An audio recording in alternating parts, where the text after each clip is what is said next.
Friends, ನಿಮ್ಮೆಲ್ಲರಿಗೂ food for moods ಚಾನಲ್ಸ್ಗೆ ಸ್ವಾಗತ. ನಾನಿವತ್ತು ನಿಮಗೆ ಒಂದು ಟೇಸ್ಟಿಯಾದಂಥ ಗ್ರೇವಿನ ಮಾಡೋದನ್ನ ತೋರಿಸ್ಕೊಡ್ತಾ ಇದ್ದೀನಿ.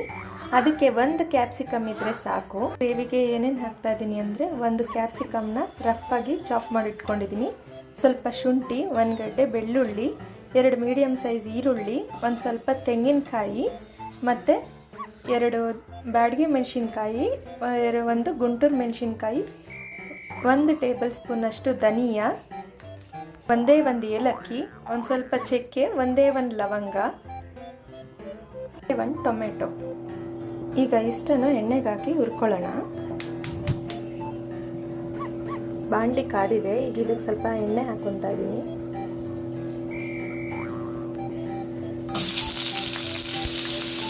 ನಾಟಿ ಬೆಳ್ಳುಳ್ಳಿ ಆಗಿರೋದ್ರಿಂದ ನಾನು ಸಿಪ್ಪೆಯನ್ನು ತೆಗೆದಿಲ್ಲ, ಹಾಗೆ ಹಾಕ್ಕೊತಾ ಇದ್ದೀನಿ.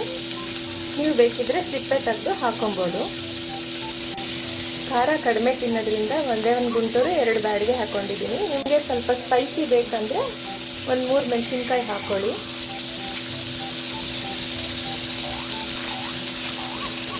ಎಲ್ಲ ಒಟ್ಟಿಗೆ ಹಾಕಿ ಹುರ್ಕೊತಾ ಇದ್ದೀನಿ. ಕ್ಯಾಪ್ಸಿಕಮ್ನ ಮಾತ್ರ ಸ್ವಲ್ಪ ಬಾಡ್ಸಾದ್ಮೇಲೆ ಹಾಕ್ಕೊತೀನಿ.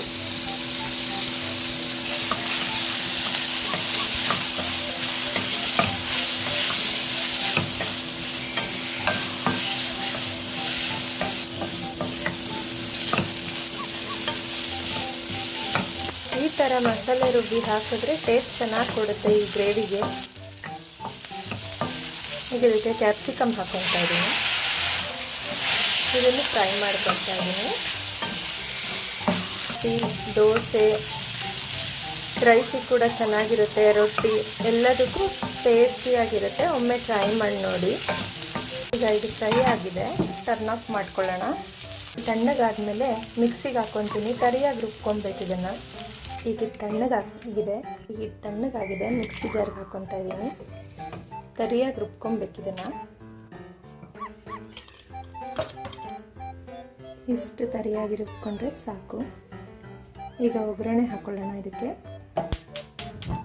1 ಮೀಡಿಯಮ್ ಸೈಜ್ ಈರುಳ್ಳಿನ ಸಣ್ಣದಾಗಿ ಹಚ್ಚಿಟ್ಕೊಂಡಿದ್ದೀನಿ, ಸ್ವಲ್ಪ ಕರಿಬೇವಿನ ಸೊಪ್ಪು.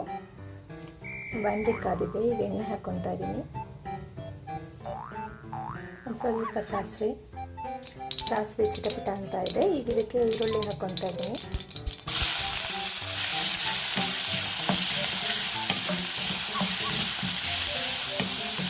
ಕರಿಬೇವಿನ ಸೊಪ್ಪು,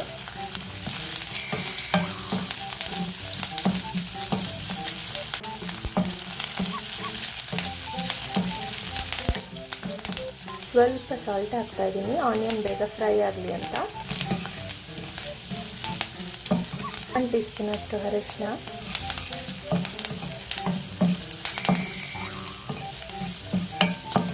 ಈಗ ಇದಕ್ಕೆ ರುಬ್ಬಿರೋ ಅಂಥ ಮಸಾಲೆನ ಆ್ಯಡ್ ಮಾಡ್ಕೊತಾ ಇದ್ದೀನಿ.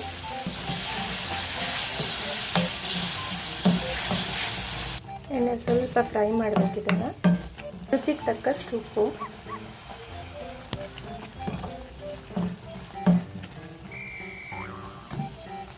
ಈಗ ಇದಕ್ಕೆ ಸ್ವಲ್ಪ ಮಿಕ್ಸಿ ನೀರನ್ನು ಕೂಡ ಆ್ಯಡ್ ಮಾಡ್ತಾ ಇದ್ದೀನಿ.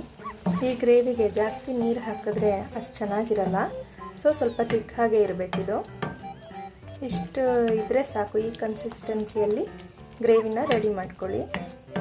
ಒಮ್ಮೆ ಟ್ರೈ ಮಾಡಿ ಹೇಗಿತ್ತು ಅಂತ ಕಮೆಂಟ್ ಮಾಡೋದು ಮರಿಬೇಡಿ. ಹಾಗೆ ಮುಚ್ಚಿ ಬೇಯಕ್ಕೆ ಬಿಡೋಣ.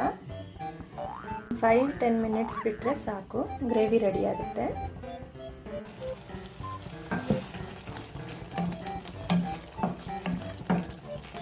ಗ್ರೇವಿ ಆಗಿದೆ. ನಾನಿವತ್ತು ಈ ಗ್ರೇವಿನ ದೋಸೆಗೆ ಮಾಡಿದ್ದೀನಿ, ನೈಟ್ ಡಿನ್ನರಿಗೆ.